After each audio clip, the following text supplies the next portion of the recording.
Olá, seja bem-vindo ao meu canal. Meu nome é Ângela Natel e vamos para a leitura da semana.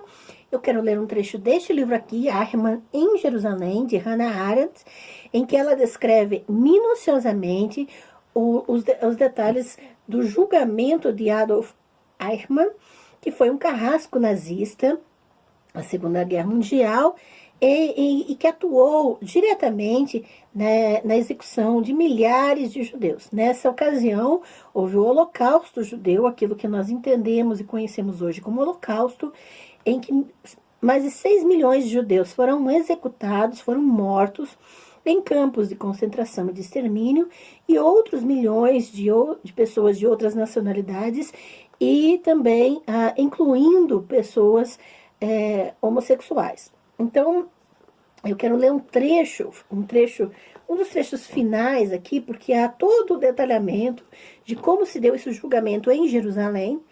E aqui eu quero chamar a atenção para uma das ideias principais da obra de Hannah Arendt. Vamos lá. A velocidade com que a sentença de morte foi executada foi extraordinária, mesmo levando-se em conta que quinta-feira à noite era a última ocasião possível antes da segunda-feira seguinte, uma vez que sexta-feira, sábado e domingo são feriados religiosos para uma ou outra das 3 religiões do país. A execução ocorreu menos de 2 horas depois de Eichmann ter sido informado de que seu pedido de clemência havia sido rejeitado. Não houve nem tempo, nem para uma última refeição. A explicação pode ser encontrada talvez nas 2 tentativas extremas que o Dr. Servatius fez para salvar seu cliente, um pedido a uma corte da Alemanha Ocidental para forçar o governo a pedir a extradição de Eichmann, mesmo nessa altura, e uma ameaça de invocar o artigo 25 da Convenção para a Proteção dos Direitos Humanos e Liberdades Fundamentais.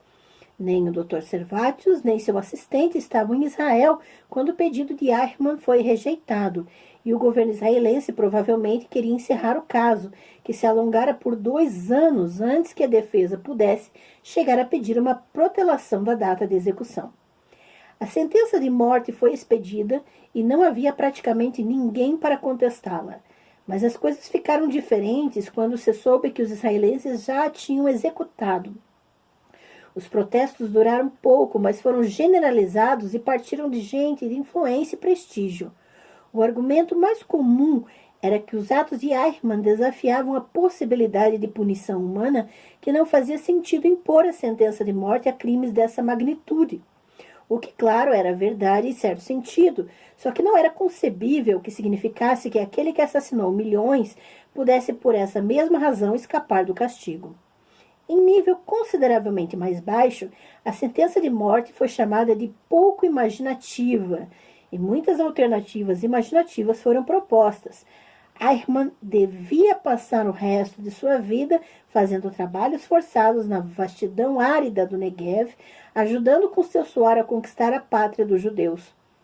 Castigo a que ele provavelmente não sobreviveria mais do que um dia, sem falar do fato de que em Israel o deserto do sul não é visto como uma colônia penal, ou no estilo da Madison Avenue, Israel devia ter atingido as alturas divinas, elevando-se acima das considerações compreensíveis, legais, políticas e até humanas, convocando todos aqueles que participaram da captura, do julgamento e da sentença para uma cerimônia pública, com Eichmann algemado e com câmeras de televisão e rádio para condecorá-los como heróis do século.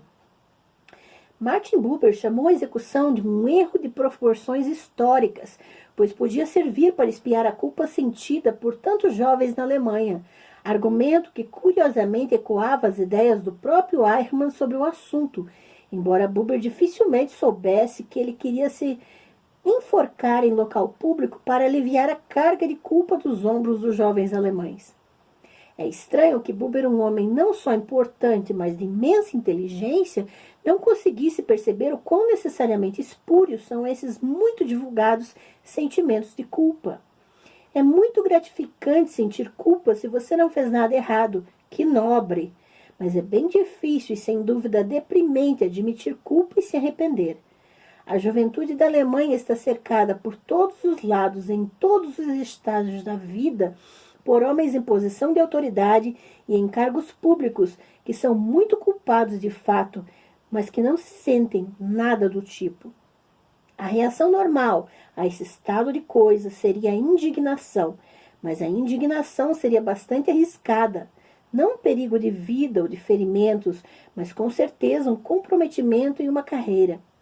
Aqueles jovens homens e mulheres alemães que de vez em quando, por ocasião de todo um barulho com o diário de Anne Frank e do julgamento de Eichmann, nos brindam com explosões histéricas de sentimentos de culpa, não estão cambaleando sob o peso do passado, da culpa de seus pais. Ao contrário, estão tentando escapar da pressão de problemas sempre presentes e reais por meio de um sentimentalismo barato. O professor Buber prosseguiu, dizendo que não sentia nenhuma pena de Eichmann, porque só podia sentir pena por aqueles cujas ações compreendo no meu coração, entre aspas. E repetiu o que dissera muitos anos antes na Alemanha, que só no estilo formal ele tinha um traço da humanidade em comum com aqueles que participaram dos atos do Terceiro Reich. Essa atitude altiva era, claro, um luxo que aqueles que julgaram Eichmann não podiam se permitir, uma vez que a lei pressupõe exatamente que tenhamos uma humanidade comum com aqueles que acusamos, julgamos e condenamos. Pelo que sei, Buber foi o único filósofo a vir a público sobre a execução de Eichmann. Pouco antes de o julgamento começar, Karl Jaspers deu uma entrevista radiofônica em Basel, depois publicada em Der Monat, na qual discutia se era o caso para um tribunal internacional. Era decepcionante vê-lo evadir-se no nível mais alto possível do problema que Eichmann e seus feitos apresentavam. O que menos se ouviu foram os protestos daqueles que eram contra a pena de morte por princípio incondicionalmente. Seus argumentos continuariam válidos, uma vez que não teriam de especificá-los para esse caso particular. Eles parecem ter sentido, com razão, creio, que não era um caso promissor pelo qual batalhar. Adolf Eichmann foi para o cadafalso com grande dignidade. Pediu uma garrafa de vinho tinto e bebeu metade dela. Recusou a ajuda do ministro protestante, reverendo William Hull, que se ofereceu para ler a Bíblia com ele. Tinha apenas mais 2 horas para viver e, portanto, nenhum tempo a perder. Ele transpôs os 40 metros que separavam sua cela da câmara de execução, mandando calmo e ereto, com as mãos amarradas nas costas. Quando os guardas amarraram seus tornozelos e joelhos, pediu que afrouxassem as cordas para que pudesse ficar de pé. Não preciso disso, declarou quando lhe ofereceram o capuz preto. Estava perfeitamente controlado. Não, mais do que isso. Estava completamente ele mesmo. Nada poderia demonstrá-lo mais convincentemente do que a grotesca tolice das suas últimas palavras. Começou dizendo enfaticamente que era um Gottgläubiger, expressando assim da maneira comum dos nazistas que não era cristão e não acreditava na vida depois da morte. E continuou: dentro de pouco tempo, senhores, iremos encontrar-nos de novo. Esse é o destino de todos os homens. Viva a Alemanha, viva a Argentina, viva a Áustria, não as esquecerei. Diante da morte, encontrou o clichê usado na oratória fúnebre. No cadafalso, sua memória lhe aplicou um último golpe. Ele estava animado. Esqueceu-se que aquele era seu próprio funeral. Foi como se naqueles últimos minutos estivesse resumindo a lição que este longo curso de maldade humana nos ensinou. A lição da temível banalidade do mal que desafia as palavras e os pensamentos. E veja, eu quis enfatizar esse trecho final logo antes do epílogo que Hannah Arendt coloca no livro dela, porque nós vamos trabalhar, nós vamos trabalhar com a ideia de que não existem monstros. O que é a ideia da banalidade do mal que Hannah Arendt traduz de maneira tão fantástica em seus escritos?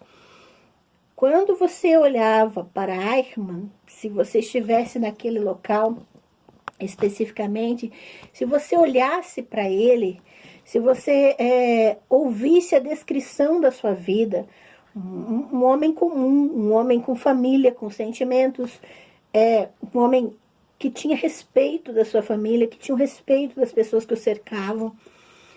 E se você se deparasse com uma pessoa como ele, você não encontraria, nem identificaria nele um monstro.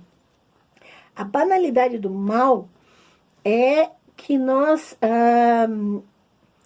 esperamos monstros para identificar, para separá-los da humanidade. Mas o mal pode estar em qualquer lugar. O mal está nas pessoas comuns. O mal está naqueles que você respeita, naqueles que você segue. O estuprador, o assassino, moram com você. Sou eu, é você. Nós somos esse mal que atinge a todos os que nos cercam. O mal não está em pessoas excepcionalmente monstruosas.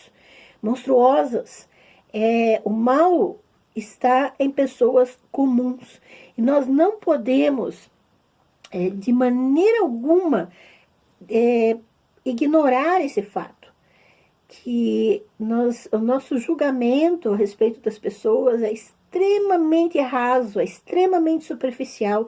E a nossa concepção de mal, ele busca figuras estereotipadas. E por isso nós não reconhecemos o mal quando estamos diante dele. E a gente precisa começar a prestar atenção nisso. Por isso não adianta as pessoas se levantarem na sua militância toda e dizer, não, eu não sou um estuprador em potencial, eu sou um homem de respeito, um homem de família. Veja, não há como dizer uma coisa dessas. O mal está em qualquer pessoa, ele pode se manifestar em qualquer situação, e o que nós precisamos é reconhecer isso e lutar diariamente contra isso, para que tenhamos as ferramentas necessárias. Então, eu recomendo demais essa leitura, recomendo essa reflexão. Se você puder, leia o livro completo, perceba a banalidade do mal, perceba que trata-se de pessoas comuns, que estavam seguindo ordens, e que não devem ser não devemos fazer caricaturas dessas pessoas, para que nós possamos reconhecer esse mal em qualquer lugar e em qualquer pessoa, inclusive em mim e em você. Então fica aqui a dica da leitura. Muito obrigada pela paciência, por seguir esse canal, e até a próxima.